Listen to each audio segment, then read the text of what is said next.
하다만 말 중에서 윤성희. 오빠가 아버지 쪽으로 서브를 날렸는데 탁구 시합을 시작한 지 30분 만에 처음으로 성공한 서브였다. 공은 약했고 아버지는 거뜬히 받아쳤다.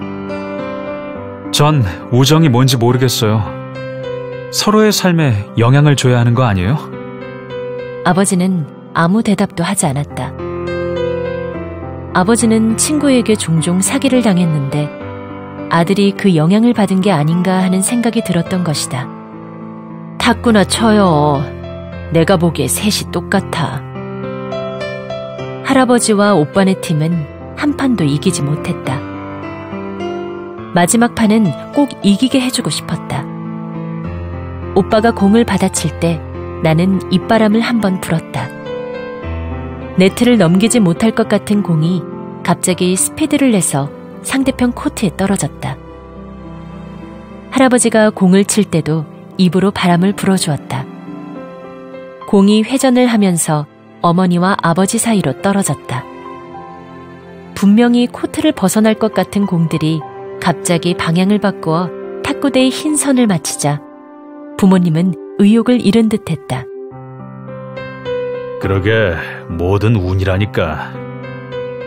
아버지가 힘없이 서브를 날렸다. 나는 공이 네트를 넘으려는 순간 온몸의 기운을 하나로 모아서 손을 뻗었다. 운이 아니라는 걸 식구들에게 보여주고 싶었다. 공이 손 안으로 들어왔다. 허공에 멈춘 탁구공을 보며 어머니가 소리쳤다. 여보, 틀림없어. 우리 애가 왔어. 아버지가 어머니의 이마에 손을 대보았다. 열은 없는데.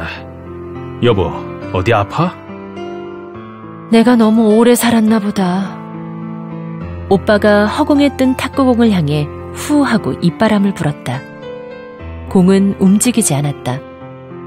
오빠의 따뜻한 입김이 느껴지지 않았다. 너 맞아? 맞으면 공 흔들어봐. 나는 탁구공을 흔들었다. 식구들은 탁구장 의자에 나란히 앉았다. 오빠가 자판기에서 음료수 4개를 뽑아왔다. 치사한 놈, 네 동생 건. 오빠가 다시 달려가 음료수 하나를 더 뽑아왔다. 어머니가 빈 의자에 음료수를 올려놓았다.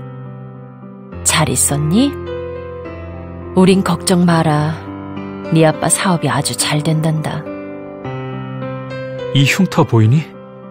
아직도 있어. 오빠는 오른팔을 음료수가 놓인 빈 의자 쪽으로 뻗었다. 기억에 없는 상처였다. 가끔 네 꿈을 꾼단다.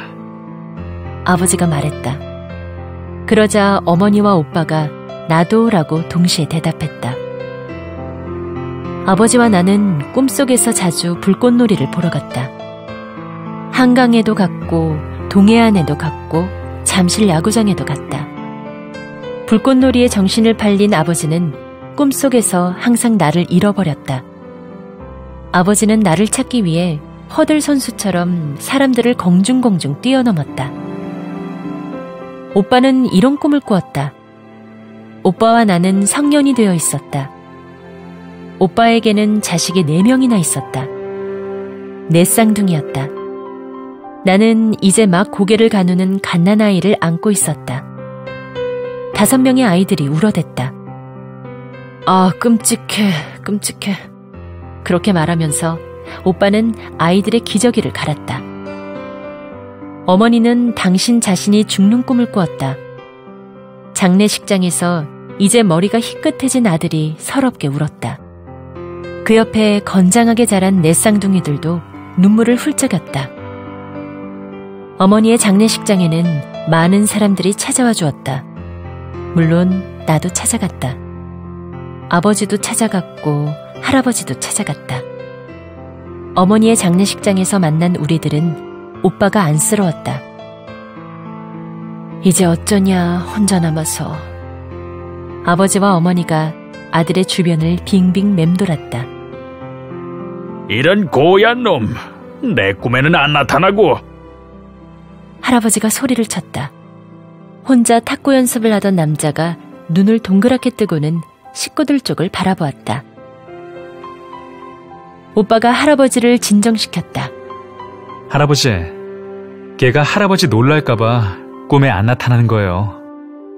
어머니와 아버지도 한마디씩 거들었다. 아버님은 연세가 있으시잖아요. 맞아요. 솔직히 날 데리러 왔나 보다 하는 생각 안 들겠어요? 오빠가 탁구공을 빈 의자에 올려놓았다. 우리 말이 맞지? 맞으면 이 공 흔들어봐. 오빠 말이 맞긴 했지만 나는 다시 공을 만지고 싶지 않았다.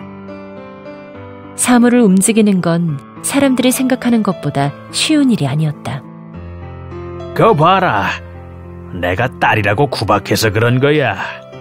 얘야, 미안하다. 미안해. 할 수 없이 나는 탁구공을 살짝 들어 올렸다. 배가 꺼진 식구들은 민물새우를 먹으러 가기로 했다. 얼마나 불편하게 따라왔겠니? 그러니 앞자리에 앉게 해주자. 아버지의 제안에 모두 찬성을 했다. 할아버지와 어머니와 오빠가 뒷자리에 앉았다. 내가 떠난 후 아버지는 자주 목욕탕에 다녔다. 탕에 앉아서 눈물을 흘리면 그 누구도 그게 눈물인지 알아차리지 못했다. 사람들은 아버지를 볼 때마다 피부가 좋아졌네요, 점점 젊어지네요 라고 말했다. 적어도 일주일에 4번 이상 대중목욕탕을 다니다 보니 피부가 좋아지긴 했다. 오빠는 별들을 공부하기 시작했다. 내가 떠나기 전까지 오빠에게는 궁금한 것들이 없었다. 하지만 이제 오빠는 하늘에 떠있는 저 많은 별들의 비밀이 궁금해졌다. 할아버지는 젊은 시절 할머니 속을 썩였던 일들을 반성했다. 먼저 죽은 할머니가 나를 잘 돌봐주도록 기도했다. 하지만 나는 아직 할머니를 만나지 못했다. 그리고 어머니는 요리를 하다 자주 손을 댔다. 민물새우라니, 넌 한 번도 못 먹어봤겠다. 미안하다. 우리끼리 맛있는 거 먹었어. 넌 어릴 때부터 이해심이 많았어. 네가 내 누나 같았지.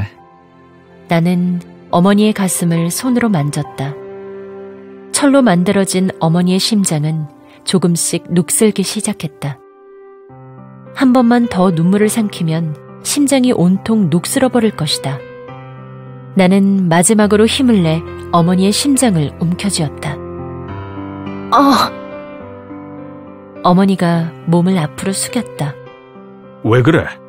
아버지가 룸미러로 뒤를 보았다. 이상하게 가슴이 답답하네. 나는 손을 내려놓았다. 집으로 돌아가거든 병원부터 가보자. 아버지가 속도를 내기 시작했다. 나는 달리는 차에서 빠져나왔다. 저 멀리서 피가 날아오고 있었다.